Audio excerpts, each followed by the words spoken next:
പത്മകുമാറിന്റെ arrest സത്യത്തിൽ അക്ഷരാർത്ഥത്തിൽ CPM-നെയാണ് ഞെട്ടിച്ചത് എങ്കിലും സത്യത്തിൽ രക്ഷപ്പെട്ടത് BJP ആണ് കേട്ടോ. സ്വർണ്ണക്കൊള്ളയിലാണ് പത്മകുമാർ അറസ്റ്റിലാകുമ്പോൾ CPM ഞെട്ടലിൽ നിൽക്കുമ്പോഴും കഷ്ടിച്ച് രക്ഷപ്പെട്ട ഒരു അവസ്ഥയിലെത്തിയിരിക്കുന്നത് BJP ആണ്. കോൺഗ്രസും ഭാഗ്യത്തിന് തന്നെ ആ കെണി സ്വയം ഒരുക്കിയില്ല എന്ന് പറയേണ്ടിയിരിക്കുന്നു.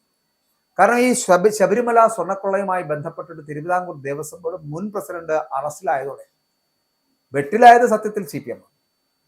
തദ്ദേശ സ്വയംഭരണ തെരഞ്ഞെടുപ്പ് നടക്കാനിരിക്കെ ശബരിമല സ്വർണ്ണക്കൊള്ള പ്രധാന ചർച്ച വിഷയമാകുന്നതും അതിൽ പ്രധാനപ്പെട്ട CPM നേതാവ് അറസ്റ്റിലായതും ശബരിമല ഉൾപ്പെടുന്ന പത്തനംതിട്ടയിൽ പ്രധാനമായിട്ടും ഇടതുമുന്നണിക്ക് തിരിച്ചടി ഉണ്ടാകും, അല്ലെങ്കിൽ അത്തരത്തിലൊരു തിരിച്ചടിയിലേക്ക് തന്നെയാണ് പോകുന്നത് എന്നാണ് കരുതേണ്ടത്.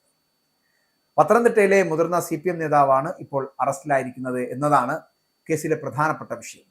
കേസിലെ മുഖ്യ ആസൂത്രകനായിട്ടാണ് മുൻ ദേവസ്വം പ്രസിഡന്റ് പത്മകുമാറിനെ അന്വേഷണ സംഘം വിലയിരുത്തുന്നത്.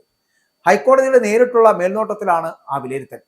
പത്മകുമാറിന്റെ അറസ്റ്റ് കോൺഗ്രസും BJP-യും രാഷ്ട്രീയ ആയുധമാക്കി കഴിഞ്ഞു. എന്നാൽ ഈ രണ്ടുപേരും തങ്ങൾക്കൊപ്പം ചേർക്കാൻ മാസങ്ങൾക്ക് മുമ്പ് ആഗ്രഹിച്ച നേതാവായിരുന്നു പത്മകുമാർ എന്ന് കൂടി പറയേണ്ടിയിരിക്കുന്നു. പക്ഷേ CPM വിട്ടുകൊടുത്തില്ല കേട്ടോ. വിശ്വാസ സംരക്ഷണ കാലത്ത് നവോത്ഥാന നിലപാടാണ് CPM എടുത്തത്. BJP-യും കോൺഗ്രസും സ്ത്രീ പ്രവേശനത്തെ എതിർത്തു. ഇപ്പോൾ പത്മകുമാറിനെ സംരക്ഷിച്ചും സ്വർണ്ണക്കൊള്ളയിലെ പഴി CPM-ന്റെ തലയിലേക്ക് വരികയും ചെയ്യുന്നുണ്ട്. എന്തിനാണ് അന്ന് ഈ പത്മകുമാറിനെ സംരക്ഷിക്കുവാൻ CPM ശ്രമിച്ചത് എന്നുള്ളതാണ്. സംസ്ഥാന കമ്മിറ്റിയിൽ ഉൾപ്പെടുത്താത്തതിൽ അതൃപ്തി പരസ്യമാക്കിക്കൊണ്ട് രംഗത്തെത്തിയ CPM പത്തനംതിട്ട ജില്ലാ സെക്രട്ടേറിയറ്റ് അംഗവും മുൻ MLA-യും തിരുവിതാംകൂർ ദേവസ്വം ബോർഡ് മുൻ പ്രസിഡന്റുമായിട്ടുള്ള പത്മകുമാർ BJP-യിലേക്ക് ചേക്കേറുമെന്ന് അഭ്യൂഹം അന്ന് തന്നെ ശക്തമായിരുന്നു. പാർട്ടിയുമായിട്ടുള്ള പിണക്കം പരസ്യമാക്കിയ പത്മകുമാറുമായിട്ട് BJP നേതാക്കൾ കൂടിക്കാഴ്ച നടത്തുക കൂടി അന്ന് ചെയ്തിരുന്നു. BJP-യുടെ ജില്ലാ പ്രസിഡന്റ് PS സൂരജും അയിരൂർ പ്രദീപുമാണ് പത്മകുമാറിന്റെ വീട്ടിൽ ചർച്ചയ്ക്കെത്തിയത്. BJP സംസ്ഥാന നേതൃത്വത്തിന്റെ നിർദ്ദേശപ്രകാരമായിരുന്നു അത്തരത്തിലൊരു ചർച്ച. 2025 മാർച്ചിലായിരുന്നു ഇതെല്ലാം സംഭവിച്ചത് എന്നുള്ളതാണ്. അപ്പോൾ ശബരിമലയിൽ വിശ്വാസ സംരക്ഷണത്തിന് മുന്നിൽ നിന്നതിന്റെ പകയാണ് തനിക്കെതിരെ CPM-ൽ നടന്നത് എന്ന തരത്തിൽ പ്രതീതി സൃഷ്ടിച്ചാണ് കൊല്ലം സമ്മേളനത്തിൽ നിന്നും പത്മകുമാർ വീട്ടിലേക്ക് ഇറങ്ങിപ്പോകുന്നത് നമ്മൾ കണ്ടതാണ്. ഇതോടെയാണ് BJP-ക്ക് വലിയ താല്പര്യമാകുന്നത്. പത്മകുമാറിനെ കൂടെ കൂട്ടി പത്തനംതിട്ടയിൽ കരുത്തു കൂട്ടാൻ BJP ഒരു വലിയ ശ്രമം നടത്തി. പക്ഷേ അപമാനമായിരുന്നു ഫലം. ഇത് കാരണം പത്മകുമാറുമായിട്ട് BJP പിന്നോട് ബന്ധം ഉണ്ടാക്കിയിട്ടില്ല, അടുത്തിട്ടില്ല എന്നുള്ളതാണ്. എന്നാൽ മാർച്ചിൽ പത്മകുമാർ BJP-യിലേക്ക് വന്നിരുന്നുവെങ്കിൽ സ്വർണ്ണക്കൊള്ളയിൽ BJP-യും ഇപ്പോൾ പ്രതിരോധത്തിലാകുമായിരുന്നു എന്നുള്ള കാര്യത്തിൽ സംശയമില്ല. BJP-യെ പത്മകുമാർ അപമാനിച്ചതോടെ കോൺഗ്രസും ഒരു അനുനയ നീക്കമുണ്ടായിരുന്നു. പക്ഷെ അതവരുടെ ഉപേക്ഷിച്ചു. അതുകൊണ്ടാണ് പത്മകുമാർ ഇന്നും CPM-കാരനായി ഇപ്പോഴും തുടരാൻ കാരണം. പത്മകുമാറിനെ BJP-യിലേക്ക് അടുപ്പിക്കാതിരിക്കുവാനുള്ള മുൻകരുതൽ CPM എടുത്തിരുന്നു. ഈ കരുതലാണ് ഇന്ന് CPM-നെ സ്വർണ്ണക്കൊള്ളയിൽ പ്രതിരോധത്തിലാക്കുന്നത്. അയ്യപ്പ കടാക്ഷത്തിൽ പത്മകുമാറിന് മെമ്പർഷിപ്പ് നൽകാതെ രക്ഷപ്പെട്ടു എന്നതാണ് BJP ക്യാമ്പുകൾ പറയുന്നത് പോലും. ഭാഗ്യം കാരണം എടുത്തില്ലെന്ന് കോൺഗ്രസും തിരിച്ചറിയുന്നു. പാർട്ടിയുമായിട്ടുള്ള പിണക്കം പരസ്യമാക്കിയതിന് പിന്നാലെ താനുമായിട്ട് കൂടിക്കാഴ്ചയ്ക്കെത്തിയ BJP നേതാക്കളെ കണക്കറ്റ് പരിഹസിച്ച് പത്മകുമാർ അന്ന് രംഗത്ത് വന്നിരുന്നു. BJP നേതാക്കൾ ചർച്ചയ്ക്ക് വന്നത് തനിക്ക് അറിഞ്ഞുകൂടാ എന്നും എന്റെ വീടിന്റെ ചിത്രമൊക്കെ എടുത്ത് വാർത്ത കൊടുത്ത് എന്നും അതൊക്കെ കണ്ടു എന്നും ഒക്കെ അദ്ദേഹം അന്ന് മാധ്യമങ്ങളോട് പറയുന്നത് നമ്മൾ കേട്ടതാണ്. വിളക്ക് കത്തിച്ചു കണ്ടപ്പോൾ അത്താഴം കഴിക്കാമെന്ന് BJP നേതാക്കൾ ചിലപ്പോൾ കരുതി കാണും. തങ്ങളുടെ രണ്ടുപേരുടെയും പേര് മാധ്യമങ്ങളിൽ വന്നോട്ടെ എന്ന് വിചാരിച്ചാട്ടാവും ഈ BJP-ക്കാർ ഇത് ചെയ്തത് എന്നൊക്കെയാണെന്ന് വളരെ വ്യത്യസ്തമായ രീതിയിൽ പത്മകുമാർ സംസാരിച്ചത്. 52 വർഷമായിട്ട് പാർട്ടി പ്രവർത്തനം നടത്തുന്നയാളാണ് താനെന്നും അത് മനസ്സിലാക്കാത്ത ഇന്നലത്തെ മഴയിൽ മുളച്ച ചിലരാണ് തന്നെ BJP-യിലേക്ക് സ്വാഗതം ചെയ്യുന്നത് എന്നും ഇന്നലെ ഇവിടെ വന്ന് എന്ന് പറയുന്നവർ ഞാൻ MLA ആയിരുന്ന കാലത്ത് ഉണ്ടായിരുന്നോ എന്ന് അറിയില്ല എന്നും അങ്ങനെയുള്ളവർ വന്ന് എന്നെ ഈ രാഷ്ട്രീയം പഠിപ്പിക്കേണ്ടതില്ല എന്നും മറ്റു രാഷ്ട്രീയ ഭിക്ഷാന്തേഹികളെ കാണുന്നത് പോലെ എന്നെ കാണരുത് എന്നും ഞാൻ അത്തരക്കാരനല്ല എന്നൊക്കെ പത്മകുമാർ ഗീർവാണം പറഞ്ഞതെന്ന് നമ്മൾ കേട്ടതാണ്. ഇതോടുകൂടി BJP അപമാനിതരായി സത്യത്തിൽ. അങ്ങനെ പത്മകുമാറിനെ കൂടെ കൂട്ടുവാനുള്ള BJP-യുടെ ശ്രമം അതോടുകൂടി ഉപേക്ഷിച്ചു. BJP ജില്ലാ പ്രസിഡന്റ് PS സൂരജും ഒപ്പം തന്നെ വൈസ് പ്രസിഡന്റ് അയിരൂർ പ്രദീപും അന്ന് വീട്ടിലെത്തി കൂടിക്കാഴ്ച നടത്തിയെന്നുള്ള വാർത്തകളടക്കം ഈ പ്രസ്താവനയ്ക്ക് മുമ്പ് തന്നെ പത്മകുമാർ തള്ളിക്കളയുകയും ചെയ്തിരുന്നു. BJP സംസ്ഥാന നേതൃത്വത്തിന്റെ നിർദ്ദേശപ്രകാരമാണ് ചർച്ച എന്നായിരുന്നു BJP നേതാക്കൾ സൂചിപ്പിച്ചത്. എന്നാൽ SDPI-യിൽ ചേർന്നാലും BJP-യിൽ ചേരില്ലെന്ന തിരുവിതാംകൂർ ദേവസ്വം ബോർഡ് മുൻ പ്രസിഡന്റ് കൂടിയായിട്ടുള്ള പത്മകുമാറിന്റെ വാക്കുകൾ BJP-ക്ക് അപമാനമായി എന്നുള്ള കാര്യത്തിൽ സംശയമില്ല. അതായത് SDPയിൽ വേണമെങ്കിൽ താൻ സുരാത്തുകളോടൊപ്പം ചേർന്ന് പോകാം, പക്ഷെ BJP-യിൽ ചേരില്ല. ഇത് ഏതൊരു പാർട്ടിക്കും ലഭിക്കാവുന്ന വലിയ അപമാനം തന്നെയാണ്. അത് BJP-ക്കും ലഭിച്ചു. CPM നേതാക്കൾ പലരും തന്നെ വിളിച്ചിരുന്നുവെന്നും അത് സ്വാഭാവികമാണോ എന്നും ഒക്കെ പത്മകുമാർ ഇതുമായിട്ട് ബന്ധപ്പെട്ട് പറയുന്നുണ്ട്. താൻ 52 വർഷം പ്രവർത്തിച്ച പാർട്ടിയാണിത്. ആ പാർട്ടിയെക്കുറിച്ച് തനിക്ക് തോന്നിയ ചില കാര്യങ്ങൾ താൻ പറഞ്ഞുവെന്നും ഞാനങ്ങനെ പരസ്യമായി പ്രതികരിച്ചത് ശരിയായില്ല എന്ന് താൻ തന്നെ പറഞ്ഞല്ലോ എന്നും അല്ലാതെ വേറും ആരുമല്ലല്ലോ അത്തരത്തിൽ സംസാരിച്ചതെന്നൊക്കെ കമ്മ്യൂണിസ്റ്റ് പാർട്ടിയെ സംബന്ധിച്ച് ഏത് വ്യത്യസ്ത അഭിപ്രായവും പറയുവാനുള്ള അവനവന്റെ പാർട്ടി ഘടകത്തിൽ അവകാശമുണ്ട് എന്ന് പറയുന്ന പത്മകുമാർ അതിൽ നിന്ന് വ്യത്യസ്തമായിട്ടുള്ള ഒരു വികാരപരമായിട്ടുള്ള നിലപാട് താൻ സ്വീകരിച്ചു എന്ന് കൂടി പറഞ്ഞു വെക്കുന്നുണ്ട്.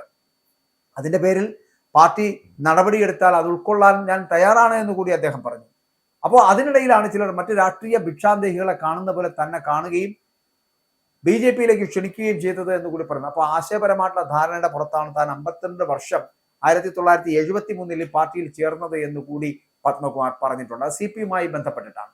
അപ്പോൾ പാർട്ടിയിൽ നിന്ന് വിട്ടുപോയ പലരും തെറ്റിദ്ധരിച്ച് തിരിച്ചു വന്നിട്ടുണ്ട്. ഒരു കേഡർക്ക് എന്തെങ്കിലും പ്രശ്നമുണ്ടായാൽ തെറ്റിദ്ധരിച്ച് മുന്നോട്ട് പോകുവാൻ CPM-ൽ സംവിധാനമുണ്ട്. ഞാൻ മറ്റാരെയും പോലെ നിരന്തരം കുത്തുവാക്ക് പറയുന്ന ആളല്ല, ഇനി പറയാനുമില്ല. താൻ പറയേണ്ട സ്ഥലത്തല്ല പറഞ്ഞത് എന്ന് തനിക്ക് ഉറച്ച ബോധ്യമുണ്ട് എന്നും പക്ഷെ പറയേണ്ട കാര്യമാണ് പറഞ്ഞത് എന്നും പാർട്ടി ജില്ലാ സെക്രട്ടറി രാജു എബ്രഹാം തന്നെ വന്ന് കാണുകയും സംസാരിക്കുകയും ചെയ്തപ്പോൾ പത്മകുമാർ വ്യക്തമാക്കിയതുമാണ്. അങ്ങനെ പാർട്ടിയിൽ തന്നെ അനഭിമതനായി തുടരുകയായിരുന്നു പത്മകുമാർ. അതായത് 2025 മാർച്ചിൽ സംസ്ഥാന സമ്മേളനത്തിൽ എല്ലാവിധത്തിലും പാർട്ടി അച്ചടക്കം ലംഘിച്ചിട്ടും CPM അനുനയം നടത്തി. പിന്നീട് പത്തനംതിട്ട ജില്ലാ സെക്രട്ടേറിയറ്റിൽ നിന്നും നടപടി എന്നോണം മാറ്റി. അപ്പോഴും പാർട്ടിക്കാരനായി പത്മകുമാറിനെ തുടരാൻ അനുവദിക്കുകയായിരുന്നു പാർട്ടി. പത്മകുമാർ ഒരു കാരണവശാലും മറുകണ്ഠം ചാടില്ല എന്ന് മുതിർന്ന CPM നേതാക്കളെ AK ബാലനടക്കം അന്ന് പറയുകയും ചെയ്തു. അപ്പോൾ ഈ വിവാദ കാലത്ത് പത്മകുമാർ വന്നാൽ സ്വീകരിക്കുമെന്ന് BJP പത്തനംതിട്ട ജില്ലാ നേതൃത്വം വ്യക്തമാക്കുന്ന ഒരു കാഴ്ചയും നമ്മൾ കണ്ടു. മറ്റു കാര്യങ്ങൾ പാർട്ടി സംസ്ഥാന ഘടകത്തിൽ തീരുമാനിക്കുമെന്നാണ് BJP-യുടെ പാർട്ടി സംഘടനാ തലത്തിൽ തീരുമാനിക്കുമെന്നാണ് BJP-യുടെ ജില്ലാ വൈസ് പ്രസിഡന്റ് അന്ന് പറഞ്ഞത്. അതേസമയം പത്മകുമാർ പാർട്ടി വിട്ടുവന്നാൽ സ്വീകരിക്കുന്നതിൽ തടസ്സമില്ല എന്ന് കോൺഗ്രസും വ്യക്തമാക്കി. അത്തരത്തിൽ ഒട്ടേറെ ആളുകൾ പാർട്ടിയിലേക്ക് വരുന്നുണ്ട് എന്നാണ് DCC പ്രസിഡന്റ് അന്ന് അവിടെ പറഞ്ഞത്. സതീഷ് കൊച്ചുപറമ്പിൽ ആ ഒരു വാചകം പറഞ്ഞത്. പക്ഷേ ഈ രണ്ട് മോഹവും CPM പൊളിച്ചു എന്നതാണ്. ജനകീയനായിട്ടുള്ള രാജു എബ്രഹാമാണ് പത്തനംതിട്ടയിലെ പാർട്ടി സെക്രട്ടറി. രാജുവിന്റെ നയതന്ത്രമാണ് സത്യത്തിൽ മാർച്ചിൽ പത്മകുമാറിനെ CPM-ൽ ചേർത്ത് നിർത്തിയത് എന്നുള്ളതാണ്.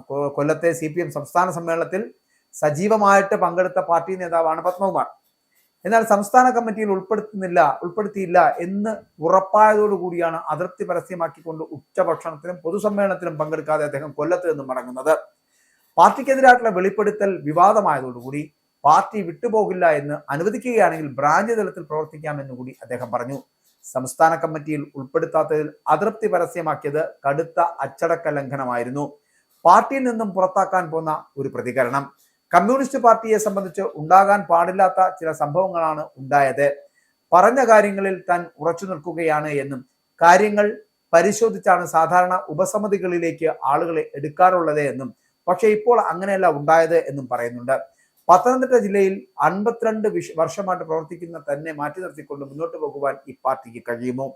അത് മാത്രമല്ല 9 വർഷം മാത്രം പാർട്ടിയിൽ പ്രവർത്തിച്ച വീണ ജോർജിനെ സംസ്ഥാന സമിതിയിൽ ഉൾപ്പെടുത്തിയതും അവരുടെ കഴിവ് പരിഗണിച്ചായിരിക്കും എന്നുകൂടി ഒരു വാക്കും പത്മകുമാർ പറഞ്ഞത്. അതിലൊന്നും തർക്കമില്ല. പക്ഷെ തനിക്ക് തന്റെ കാര്യത്തിൽ മാത്രമാണ് പരാതിയുള്ളത്. മറ്റു പാർട്ടികൾ തന്നെ സ്വാഗതം ചെയ്യുന്നത് അവരുടെ ഒരു അറിവില്ലായ്മയുടെ ഫലമാണ്. ഞാൻ എന്നും CPM ആയിരിക്കും, പാർട്ടിക്ക് എന്ത് തീരുമാനവും എടുക്കാം എന്ന് പറയപ്പെടുന്ന പത്മകുമാറിന്റെ വെല്ലുവിളി നമ്മൾ കേട്ടതാണ്. ഫേസ്ബുക്കിൽ പങ്കുവച്ച പോസ്റ്റാണ് പത്മകുമാർ പ്രതിഷേധം രേഖപ്പെടുത്തിയത്. ചതി, വഞ്ചന, അവഹേളനം, 52 വർഷത്തെ ബാക്കി പത്രം, ലാൽ സലാം എന്നായിരുന്നു സംസ്ഥാന കമ്മിറ്റി അംഗങ്ങളുടെ പുതിയ പട്ടിക വന്നതിന് പിന്നാലെ താടിക്ക് കൈ കൊടുത്തിരിക്കുന്ന ചിത്രവും ചേർത്ത് പത്മകുമാറിന്റെ ഫേസ്ബുക്ക് പോസ്റ്റ് ഇറങ്ങിയത്. താൻ ഉൾപ്പെടുന്ന ആറന്മുള മണ്ഡലത്തെ പ്രതിനിധീകരിക്കുന്ന മന്ത്രി വീണ ജോർജിനെ ക്ഷണിതാവായി സംസ്ഥാന കമ്മിറ്റിയിൽ ഉൾപ്പെടുത്തിയതാണ് പത്മകുമാറിനെ അന്ന് പ്രകോപിപ്പിച്ചത്. പാർട്ടിയിലെ പ്രവർത്തന പാരമ്പര്യവും സീനിയോറിറ്റിയും ഒക്കെ മാറ്റിവെച്ച് വീണ ജോർജിന് പാർട്ടി നേതൃത്വം നൽകുന്ന പരിഗണനയെ ചൊല്ലി ജില്ലയിലെ പാർട്ടി നേതൃത്വത്തിലടക്കം പാർട്ടിക്കുള്ളിൽ തന്നെ വലിയ മുറുമുറുപ്പുണ്ട്. മുഖ്യമന്ത്രിയുടെ കുടുംബാംഗങ്ങളുമായിട്ടുള്ള ബന്ധമാണ് ഈ പരിഗണനയ്ക്കും ഇപ്പോൾ പ്രത്യേക ക്ഷണിതാവാക്കിയതിനും പിന്നിലെ കാരണമെന്നായിരുന്നു പത്മകുമാർ എന്ന് ചർച്ചയാക്കിയത് വിഷയത്തെ. അതുകൊണ്ട് തന്നെ CPM കടുത്ത നടപടികളിലേക്ക് കടക്കുമെന്നും വിലയിരുത്തലെത്തി. ഇതോടെയാണ് BJPയും കോൺഗ്രസും വലയുയറിഞ്ഞ് കാത്തിരുന്നത്. പക്ഷെ ആ വലയിൽ പത്മകുമാർ കയറിയില്ല. CPM കയറാൻ വിട്ടില്ല എന്നതാണ് വസ്തുത. ഇതുമൂലം അറസ്റ്റിലായപ്പോഴും CPMകാരനായി മാറുകയായിരുന്നു ഇപ്പോൾ പത്മകുമാർ. 54 വർഷത്തെ രാഷ്ട്രീയ പാരമ്പര്യമുള്ളയാളാണ് പത്മകുമാർ എന്ന CPM നേതാവ്. 1983 CPMന്റെ പത്തനംതിട്ട ജില്ലാ കമ്മിറ്റി രൂപീകരിക്കുന്ന കാലം മുതൽ കമ്മിറ്റി അംഗമായിരുന്നു. 25-ാം വയസ്സിൽ പാർട്ടിയുടെ പുതിയ ഏരിയ സെക്രട്ടറിയായ ആളാണ് പത്മകുമാർ. തന്റെ 30-ാം വയസ്സിൽ കോന്നി നിയോജക മണ്ഡലത്തിൽ നിന്ന് 1991 ആദ്യമായിട്ട് നിയമസഭയിലേക്ക് തിരഞ്ഞെടുക്കപ്പെടുന്നത്. 916 വോട്ടിന് NDP സ്ഥാനാർത്ഥിയായിട്ടുള്ള ചന്ദ്രശേഖരൻ നായരെ പരാജയപ്പെടുത്തിക്കൊണ്ടാണ് പത്മകുമാർ എന്ന നിയമസഭയിലേക്ക് കന്നി അംഗം ജയിച്ചത്. 1996 കോൺഗ്രസിന്റെ അടൂർ പ്രകാശിനോട് എന്നാൽ കോന്നിയിൽ പരാജയപ്പെടുകയും ചെയ്തു. ഇതിനുശേഷം ആറന്മുള മണ്ഡലത്തിലേക്ക് ചുവടുമാറ്റിയെങ്കിലും മാലേത്ത് സരളാദേവിയോട് പരാജയപ്പെടുകയായിരുന്നു ഇയാൾ. ചെറിയ പ്രായത്തിൽ തന്നെ പത്തനംതിട്ടയിൽ CPMന്റെ പ്രധാന രാഷ്ട്രീയ നേതാവായി വളർന്നു വന്ന പത്മകുമാർ VS പിണറായി ഗ്രൂപ്പ് പോരിൽ VSന്റെ ഭാഗത്ത് നിന്ന് മാറി പിണറായി പക്ഷത്തിനൊപ്പം ഉറച്ചു നിന്നയാൾ കൂടിയാണ്.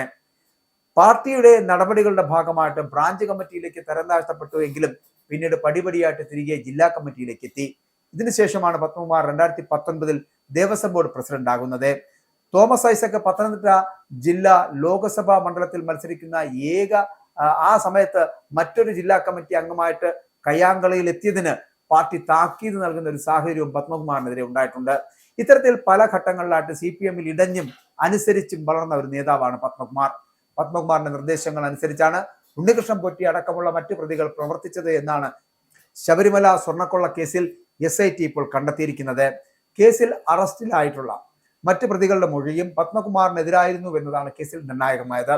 2019 മെയ് മാസത്തിൽ ക്ഷേത്രത്തിലെ ദ്വാരപാലക ശില്പങ്ങളിൽ ചാരി നിൽക്കുന്ന പത്മകുമാറിന്റെ ദൃശ്യങ്ങളിൽ സ്വപാന വഴിയിൽ ചാരി നിൽക്കുന്ന ദ്വാരപാലക കവചങ്ങൾ തങ്കം പൊതിഞ്ഞതായിട്ട് വ്യക്തമായിരുന്നു. എന്നാൽ ഇത് ചെമ്പാണ് എന്ന് വരുത്തി തീർക്കുവാനുള്ള ശ്രമം പിന്നീട് നടക്കുന്നു. മെയ് മാസത്തിൽ തങ്കം പൊതിഞ്ഞതായിട്ട് സ്ഥിരീകരിച്ച കവചങ്ങൾ ജൂലൈ മാസത്തിൽ ചെമ്പാണെന്ന് രേഖപ്പെടുത്തിയതാണ് ഉണ്ണികൃഷ്ണൻ പൊറ്റിയുടെ കൈവശം ഏൽപ്പിച്ചത് എന്ന് പറയപ്പെടുന്നു. ഇതാണ് സ്വർണ്ണക്കൊള്ളയുടെ മുഖ്യ കാരണമായിട്ട് അന്വേഷണ സംഘം തന്നെ ചൂണ്ടിക്കാട്ടുന്നത് എന്നുള്ളതാണ്. ഇത്തരത്തിൽ സ്വർണം ചെമ്പാക്കി മാറ്റിയ വിദ്യയിലൂടെ സഖാക്കൾ ഓരോരുത്തരായി ജയിലിന്റെ പടികൾ കയറിക്കഴിഞ്ഞു, അഴിക്കുള്ളിലായി കഴിഞ്ഞു. ഇനി വരാനിരിക്കുന്നത് മുൻ മന്ത്രിയാണ് കടകംപള്ളി സുരേന്ദ്രൻ. അത് എന്നാണ് അറസ്റ്റിലാകാൻ പോകുന്നത് എന്ന് മാത്രമേ ഇനി ആലോചിക്കുവാനുള്ളൂ. ഇസ്രായേലിന്റെ 5 സൈനിക താവളങ്ങളിൽ കനത്ത നാശനഷ്ടം. മോദി വെളിപ്പെടുത്തുന്ന ഇന്ത്യയുടെ വികസനത്തിന്റെ മയക്കുമരുന്ന് വിൽപ്പനയ്ക്കെതിരെ ശക്തമായ നടപടിയെടുത്ത് ഷാർജ പോലീസ്. അമേരിക്കയിലെ സാധാരണ മനുഷ്യരോട് കൂടിയാണ് കോൺഗ്രസിനുള്ളിൽ പങ്കുവയ്ക്കാൻ ഓപ്പറേഷൻ സിന്ദൂറിൽ ഉപയോഗിച്ച